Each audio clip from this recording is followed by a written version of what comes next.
Salut à tous, aujourd'hui on se penche sur le classement de la BRAC Super League après 31 journées. On approche de la fin de la saison 2025-2026 et croyez-moi, la tension est plus que palpable. Alors, la question que tout le monde se pose, est-ce que le championnat est déjà plié? À première vue, on pourrait penser que oui pour le titre, mais attention, si on regarde de plus près, il y a des batailles absolument féroces qui se préparent à tous les étages. Bon, pour y voir un peu plus clair, on va commencer par jeter un œil au classement général. Ça va nous permettre de bien poser le décor et de comprendre les enjeux pour chaque club. Et le voilà, ce fameux classement. Ce qui saute aux yeux tout de suite, c'est qu'on peut le diviser en 3 parties bien nettes. Tout en haut, un leader qui a pris une avance considérable. Juste en dessous, une lutte super intense pour les places européennes. Et puis en bas, c'est le combat pour la survie. Et justement, commençons par le haut du tableau. L'histoire de cette saison, c'est clairement la domination, mais alors la domination quasi totale du FC Thun. Leur parcours est tout simplement remarquable. Franchement, les chiffres parlent d'eux-mêmes. Thun est premier et surtout, ils ont remporté 23 de leurs 31 matchs. Ça, c'est la preuve d'une constance impressionnante tout au long de l'année.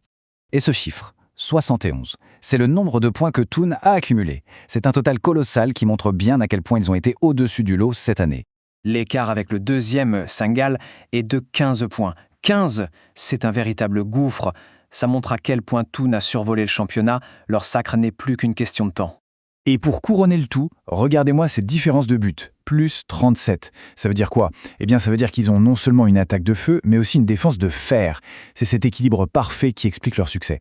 Bon, si le titre semble joué, la course pour les places européennes, elle, est loin, mais alors très loin d'être terminée. C'est vraiment là que se concentre tout le suspense de cette fin de saison.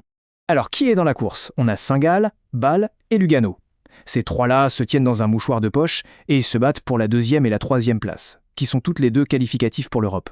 La situation est hyper serrée. Saint-Gall est en tête de ce petit groupe avec 56 points, d'accord, mais Bâle est juste derrière à 4 points et Lugano à 5. Autrement dit, un seul mauvais résultat et tout le classement peut être chamboulé.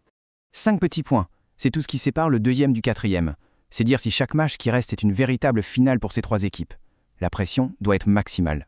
Allez, on quitte le haut du tableau pour plonger dans les profondeurs du classement. Et là, l'enjeu est tout aussi immense, c'est la lutte pour le maintien. Ici, chaque point vaut de l'or. 4 équipes sont vraiment dans le dur. Lausanne Sport, le FC Zurich, Grasshopper et Winterthur. Pour elles, la fin de saison s'annonce extrêmement tendue. L'écart le plus important, c'est celui entre la 10e et la 11e place. Le FC Zurich a 10 points d'avance sur Grasshopper. C'est un matelas de sécurité assez confortable, mais attention, ce n'est pas encore mathématiquement joué.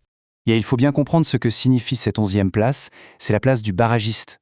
Ça veut dire un match aller-retour sous haute tension contre le deuxième de la division inférieure pour savoir si on reste dans l'élite. C'est un scénario que tout le monde veut éviter. Et que dire de Winterthur? Avec une différence de but de moins 48, leur situation est vraiment critique. C'est un lourd fardeau qui explique en grande partie pourquoi ils sont lanterne rouge.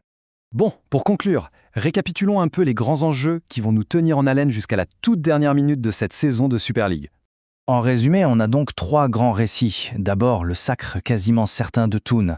Ensuite, cette bataille féroce à 3 pour la deuxième place européenne. Et enfin, la lutte acharnée pour la survie en bas de tableau. Dans ces 2 dernières batailles, chaque détail va compter. Alors oui, le titre semble promis à Thun. Mais la vraie question pour cette fin de saison, c'est qui va sortir vainqueur des batailles décisives pour l'Europe et pour le maintien? Une chose est sûre, les prochaines journées s'annoncent passionnantes.